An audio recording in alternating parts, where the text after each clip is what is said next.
All right, let's jump right in. We're about to take what sounds like just a bunch of chaotic, high-stress military chatter, and we're going to decode it. We're going to turn it into a story that actually makes sense. This whole explainer is about finding the hidden order in all that noise. You hear this, and it's just a wall of sound, right? It's intense, it's fast, and honestly, it's pretty overwhelming. This is what an operation sounds like when it's hitting its peak. And today, we're going to unpack every single piece of it. So that's the real puzzle, isn't it? How do you get from what sounds like a bunch of random shouting to a perfectly executed mission? How do you find the method in what looks like madness? Well, that's exactly what we're here to figure out. Okay, so let's start where it all begins. Long before anyone even thinks about jumping, there's this incredibly detailed, absolutely critical process of just getting ready. So, check this out. Our first real clue comes from a command you hear early on. This isn't just a friendly tip, it's all about discipline. It's about personal responsibility. Before the group moves as one, every single soldier has to be 100% accountable for their own gear, their own kit. It's the foundation everything else is built on.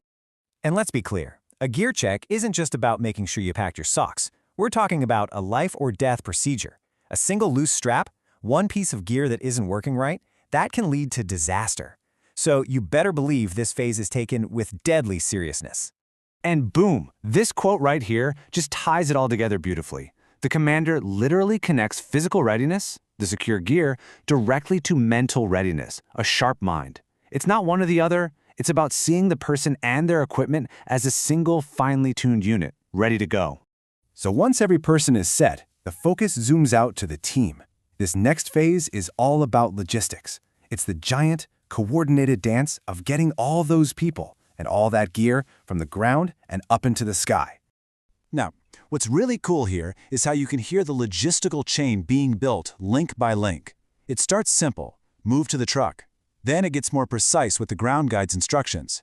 Then it's about securing the cargo. And finally, you hear these technical pre-flight checks on the plane itself. Every single step is called out and confirmed. And then you get this gem. You gotta love the bit of dark humor here. This little rhyming line, it's the signal that all the groundwork is done. They're officially airborne. And that little trip, yeah, that's the mission. All right, this is it, the climax. This is what everything has been building towards. Inside that aircraft, the whole atmosphere changes. It gets laser-focused, prep time is over. Now it is all about pure, drilled-in execution in those last few seconds before the jump. And at the absolute center of this controlled storm is one person, the jump master. Think of them as the conductor of a very, very high-stakes orchestra. Their voice cuts through all the noise, and their commands are law. The safety of every single jumper rests on their shoulders. This sequence right here, it's pure muscle memory. It's been drilled into these soldiers again and again and again. Stand up, hook up to that anchor line, check static lines, that's what makes the parachute open. Check equipment, one last time. Stand in the door, the point of no return. And then, go, go, go. Every command triggers a critical life-saving action. But here's the thing. If you listen, really listen, in the gaps between all those rigid commands, you start to hear another conversation. It's quieter, it's more personal, and it shows you the real humanity at the heart of this whole mechanical process. This comparison just lays it out perfectly, doesn't it? You've got these two things happening at the exact same time. On one side, the machine-like efficiency of the mission. And on the other, you've got soldiers just being human, catching up, complaining, joking around, reassuring each other. I mean, come on, how relatable is this? You're in the middle of this incredibly tense, adrenaline-fueled situation, and what do you hear? A shared moment of discomfort. It might seem small, but it's what grounds the whole experience in reality. It's how they cope, together.